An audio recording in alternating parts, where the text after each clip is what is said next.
Urban ডেভেলপমেন্টের সমর্থনে দুবরাজপুর বিধানসভার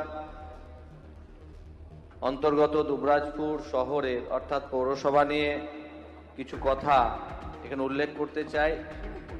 বীরভূম জেলার অন্যতম এক গুরুত্বপূর্ণ শহর দুবরাজপুর, যা আগামী দিনে শিল্প, পর্যটন ও খনিজ সমৃদ্ধ হবার সম্ভাবনা রয়েছে, কিন্তু সেই শহরটিকে বিগত সরকার কোনো রকম উন্নয়নের জন্য না বরাদ্দ না কোনো পরিকল্পনা আমরা দেখতে পাইনি, যে কারণে শহরটি আগে যা ছিল আজও একই অবস্থায় রয়েছে।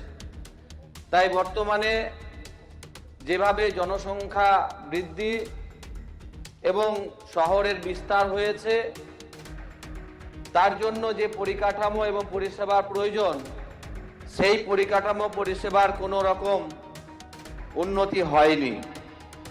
অধ্যক্ষ মহোদয়, এলাকায় বহু এরকম রাস্তা আছে যা সংস্কারের অপেক্ষায় রয়েছে এবং আমরা জানি যে পথশ্রীর পরিকল্পনা করেছিল আগের সরকার, সেগুলো শুধু সাইনবোর্ডে পরিণত হয়েছে, কোনো রকম রাস্তা তৈরি করার কাজ আমরা দেখতে পাইনি।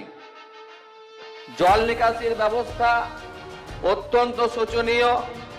ড্রেনেজ সিস্টেমের ব্যবস্থা সেভাবে না থাকার কারণে সেই জল জমে সেখানে দুর্গন্ধ হয় এবং মশা মাছির উপদ্রব হয়।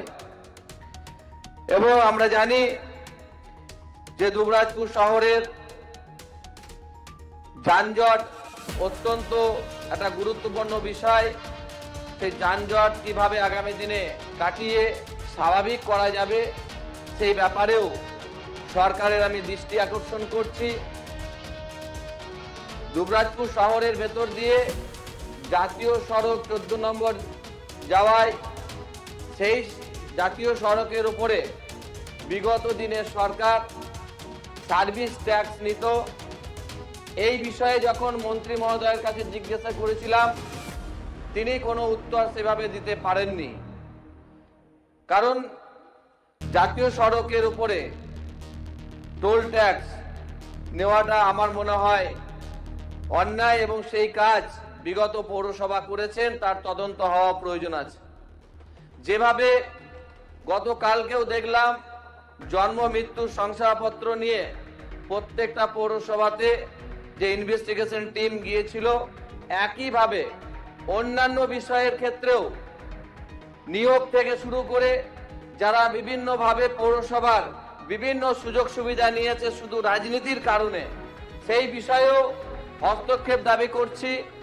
একইভাবে দুবরাজপুর পৌরসভা, যেখানে একদিকে পর্যটনের সম্ভাবনা রয়েছে, মামা ভাগনা পাহাড়, সেটিরও উন্নতিকরণ করা।